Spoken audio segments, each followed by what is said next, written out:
Bonjour à toutes et tous. Après que le président de la République ait donné des orientations de cette seconde période de confinement, le Premier ministre en a détaillé les mesures. Il doit durer à minima jusqu'au 1er décembre et se fera selon des modalités qui ne sont pas tout à fait celles qui avaient été mises en œuvre au mois de mars. Comme la première fois, les dérogations seront possibles pour faire ses courses, aller chez le médecin, mais des changements importants ont lieu. Je voulais vous tenir informé des modalités qui seront mises en œuvre dans la commune pour permettre à tous de passer ce cap. J'ai demandé au directeur général des services de construire une réponse adaptée aux besoins et aux situations individuelles des habitants. L'accent est mis bien entendu auprès des plus fragiles et des plus vulnérables, nos seniors en particulier. Et le service de la cohésion sociale a déjà activé le plan de crise qui a été travaillé et modifié pour faire face à ce type de circonstances. La mairie restera ouverte. Le télétravail sera bien entendu préconisé et l'organisation du travail en présentiel des agents sera adaptée en conséquence, ceci afin d'assurer la continuité du service public. Nous serons agiles et la cellule de crise composée des responsables des pôles, du directeur général de service et de moi-même se réunira à minima 2 fois par semaine pour ajuster nos réponses à vos besoins et à l'évolution de la maladie. Toujours avec le souci de préserver la santé de chacun, le rythme de la municipalité sera maintenu. Les réunions de l'équipe majoritaire les lundis se tiendront en visio.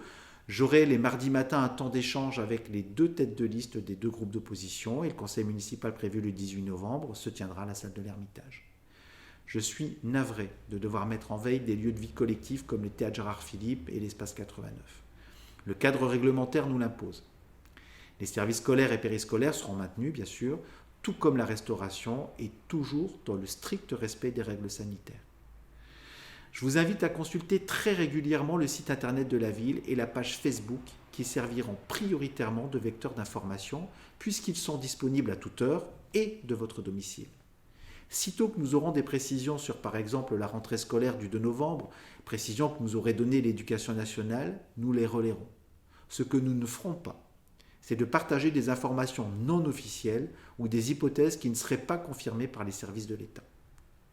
Lundi matin, la municipalité distribuera des masques aux enfants dans les écoles et mettra en œuvre des protocoles sanitaires renforcés. Comme si la difficulté ou les difficultés de la situation sanitaire ne suffisaient pas, les récents attentats sont venus ajouter de l'anxiété au climat déjà difficile. Dans le cas de la pandémie comme dans la lutte contre le terrorisme, c'est le civisme de chacun et l'unité du collectif derrière les valeurs républicaines qui permettront de sortir de cette zone grise. Vous pouvez compter sur le total engagement de mon équipe et des agents de la ville pour permettre de traverser le mieux possible ces temps difficiles.